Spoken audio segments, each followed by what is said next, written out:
Thank you, Mr. Chair. Thank you, Mr. Ranking Member, for the opportunity to mark up the BIOSECURE Act today, H.R. 8333. Simply put, the BIOSECURE Act prohibits U.S. taxpayer dollars from flowing to foreign adversary-controlled biotech companies engaging in nefarious activities. Mr. Brad Wenstrup and I are proud to have reintroduced this bill last Friday. As the ranking member of the Select Committee on the Strategic Competition with the Chinese Communist Party, I cannot overstate the importance of this particular bill. U.S. taxpayer dollars should not be funding PRC biotech companies that are actively working with the CCP and the People's Liberation Army to potentially collect Americans' genomic data and intellectual property and use that data to further their authoritarian objectives. Our bill requires the executive branch to develop a list of foreign adversary-controlled biotech companies. It also names 5 entities of concern.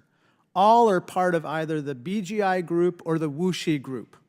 Many of you may be wondering, why are we specifically naming these companies? First, BGI and Wuxi have been found by the U.S. government and others to be involved in the perpetration of human rights abuses, specifically the Uyghur genocide. The Select Committee has found evidence of BGI and Wuxi operating in the PRC's 27 pregnancy genetic testing centers with the PLA, which allows the CCP to help identify and separate Uyghurs from other residents, a key pillar of the CCP's genocide. Second, BGI not only worked with the PLA to develop its technology, but they also now collect data and send it back to China that is used for continued research with the PLA. In 2021, a Reuters investigation uncovered that BGI took DNA using pregnancy tests from 8 million women from 52 different countries and sent that data back to China to be used in research studies with the PLA.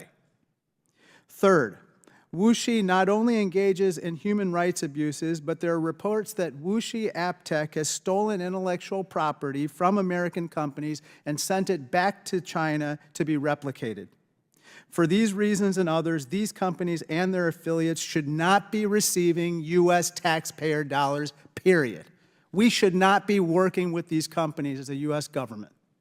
This is a bipartisan and a bicameral issue. Our constituents demand that we not continue with these practices.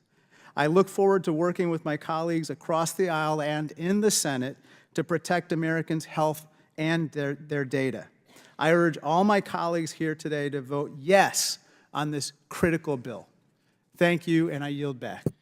Gentleman yields back, and I just want to publicly thank you for your leadership on this bill and this issue, Mr. Krishnamoorthi.